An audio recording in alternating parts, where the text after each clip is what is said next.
The FBI has finally captured a 10 most wanted fugitive who had been on the run since 2016. This man was wanted in connection with the alleged murder of a former co-worker in Charlotte, North Carolina. Christina Coleman has the story from Los Angeles. Christina.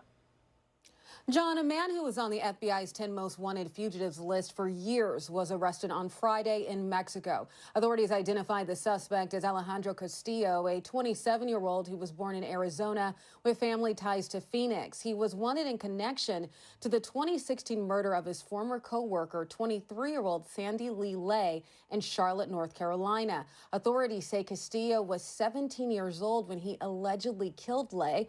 The two worked at a restaurant together. The FBI says their investigation uncovered text messages that showed he agreed to meet up with Lay on August 9th of 2016 to pay her money that he owed her for a loan. He owed her approximately $1,000.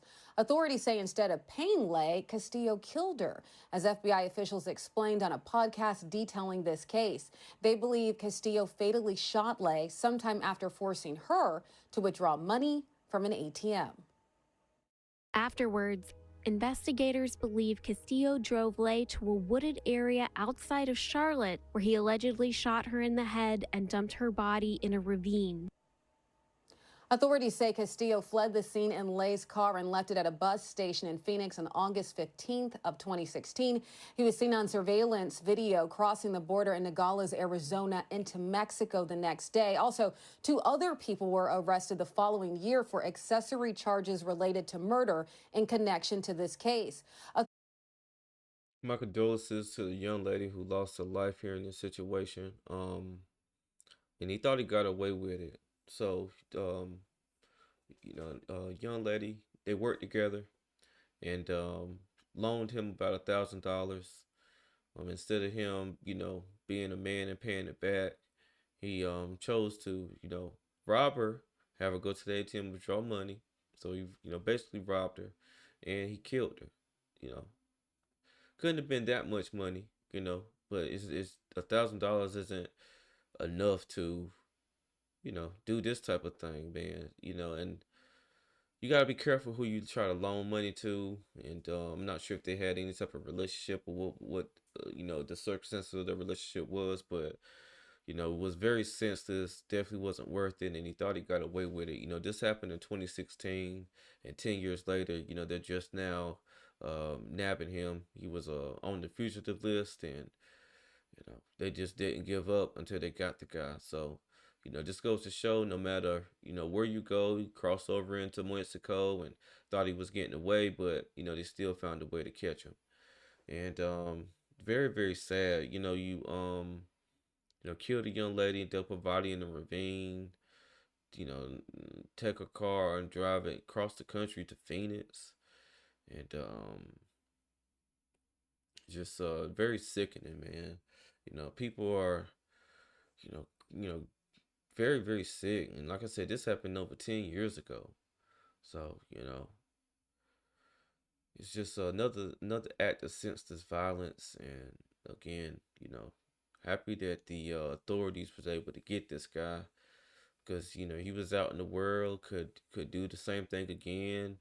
And now the family has some type of comfort knowing that the person that killed their loved one is going to face the charges of doing so. Again, if you do crime, you think you get away with it. A lot of times, you're not going to get away with it.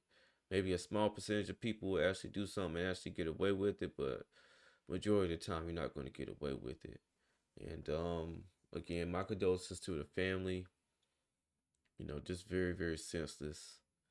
And whatever sentence that this guy gets, he obviously is going to deserve it. Authorities searched the following locations for Castillo. They looked a lot of places. A collaborative investigative effort between multiple agencies, including the police, the FBI, the State Department, and the Mexican government, led to Castillo's arrest. The FBI says investigators never gave up the hunt for justice, and they hope Castillo's arrest can bring Lay's family some level of solace. John. Yeah, hopefully so. This is another tragic moment, man.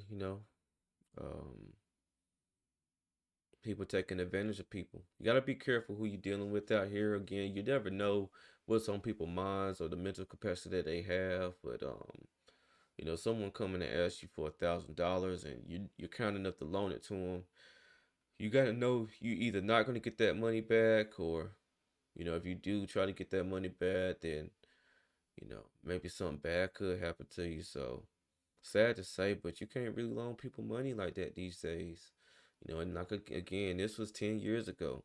So it's even worse now. You know, people are even at a worse capacity mentally now. And just very tragic. I'm gonna go ahead and wrap this up. Just wanted to shed light on this story here because I thought it was interesting to kind of bring light to this whole story, and just to kind of make people aware. You know, you gotta be careful you know who you deal with and who you loan money to. You know, if someone asks you for that amount of money, especially with the way stuff is going with economy and affordability, you gotta look at them sideways and look to kind of cut ties and distance yourself. Sad to say, but it's true. But I'm gonna go ahead and wrap this video up. If you like my content, make sure that you like, comment, and subscribe to my channel. This is Justin Paul. Peace.